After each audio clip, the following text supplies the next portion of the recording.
illustrations back from that time. Okay, we had a massive shift in revegetation of these areas, and it was all interrupted. There was, things were tremendously out of balance, and things are out of balance.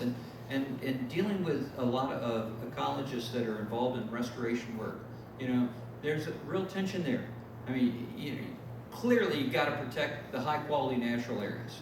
But when you start getting into restoration work on some of these marginal areas and whatnot, it's very costly, and is that the best bang for the buck? I don't know.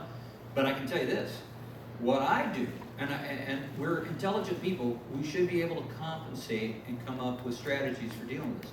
This is what I do with my tick stuff, because I'm outside a lot. I have a couple pairs of trousers. Actually I've got 5. I got 5 shirts, I got 5 pairs of pants.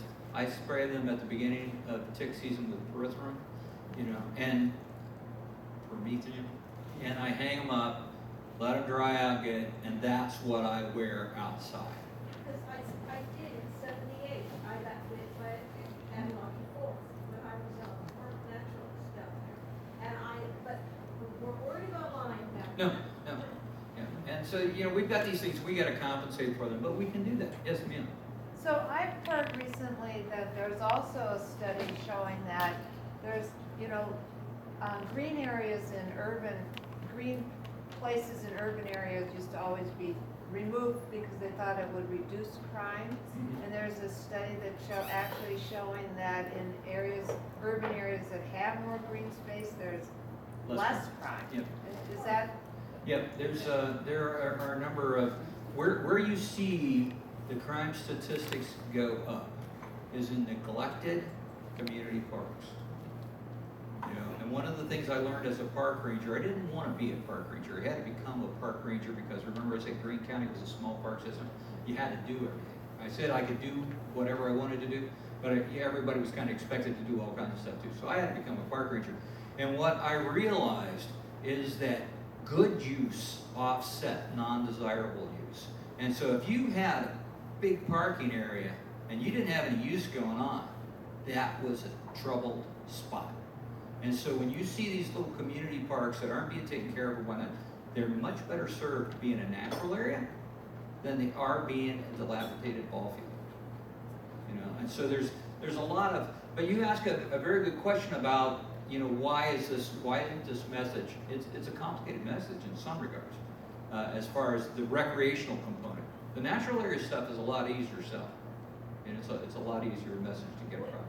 Yeah. But isn't there a way to quantify that if you vote for this levy, X is going to go down, that some other cost that you're paying is going to go down? You mean the offsets? Yes.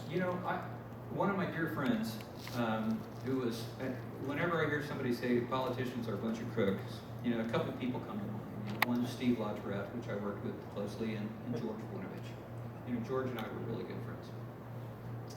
We would have conversations like this. And I would say, George, I'm not an exceptionally wealthy man. I don't mind investing in government. See, this is one of the things that we've got to recognize. It's not a cost, it's an investment. And if you invest, if people invest in what they believe in, what they think, it's one of the reasons why so many police agencies are get really miffed because park levies pass. They say, we can't pass a levy to, buy new cruisers and this, that, and the other. Well, they sell their services kind of wrong. But in this country, the conservation movement is alive and well, and people want to support that. It's a question of having the courage to ask them for that support and the commitment to deliver on your promises. When I was at Toledo, that system had been insular for a long time and had gone down. It was collapsing on itself. And I used to tell folks, we're on a glide path to extinction. And we had plenty of money, but they hadn't opened a new park since 1974. And they had a lot of public support. They didn't have the commitment to deliver to a higher level of expectation. Once they started to make that commitment to deliver and started actually delivering to a higher level, people just flocked around it. And and it created such a tremendous amount of energy. But you got to have the spark, you got to have the vision to pull that off. And in recent years here, you guys have sailed through some rough water. And it's hard to be courageous and visionary when you're not sure, what the horizon looks like. So, yeah. I'll ask you one more question. Sure. It seems to me our area has two things that make it different than anywhere else in the world. The lake and the trees. Yep. Nothing else. There is one other thing we have where we're unique, and we screw up both of them.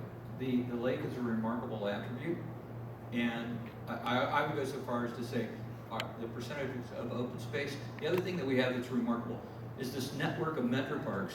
And I've traveled all across the country. The Metroparks in Ohio, especially northeastern Ohio, are stellar.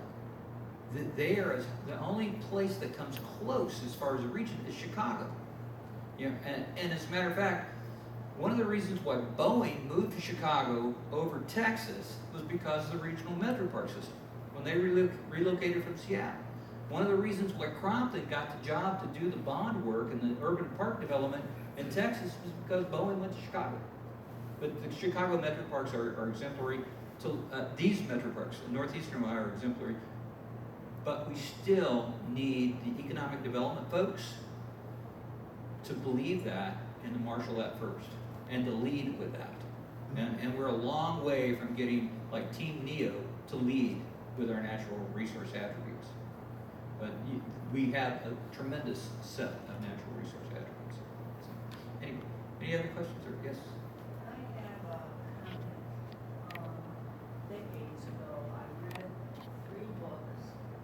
I can't remember the author, but the titles were The Forest, the Fields, and the Town. And they told about the development of our country.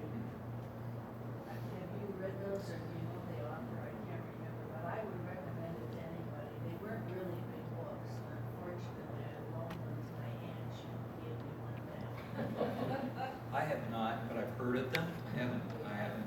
And then there was a book written. There was a really good book written back in the 70s called Islands of Hope, and it talked about parks and their roles of open space and how they made a significant difference in the quality of life that we all enjoy. But I really do appreciate the opportunity to come back to Geauga Park District and talk at one of the facilities, and also to address a group of people that are doing really important work. So thank you all so very much.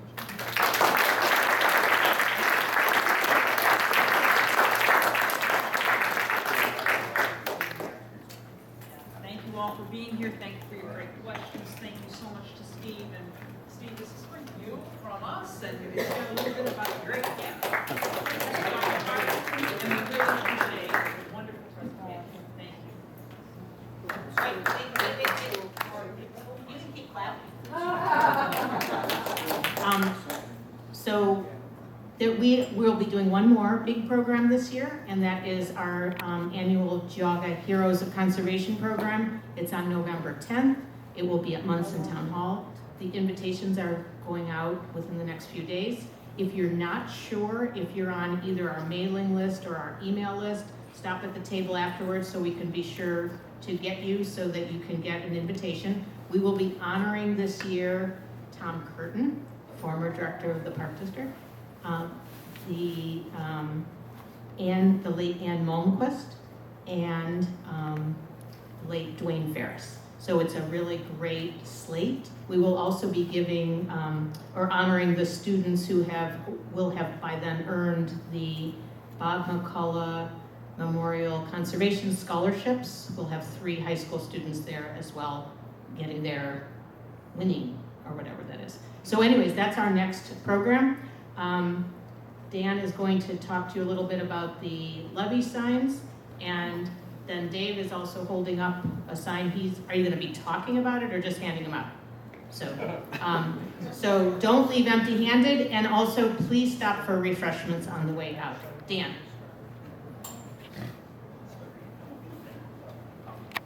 All right, thank you very much. Yes, we do have a ballot on the, levy on the ballot this fall. to echo Steve Madewell here and having the courage to go to the public for support, here I am. We do have a number of signs back here. And this is to replace an existing levee. And if you have any questions about the levee, I would recommend that you go to the Facebook page for Geauga People for Parks, not to be confused with your organization here. So Geauga People for Parks. And then, let's see, you can also pose any questions to them too. We'll get those answered. But yeah, this is a renewing of an existing levee at a slightly lower level. And we have just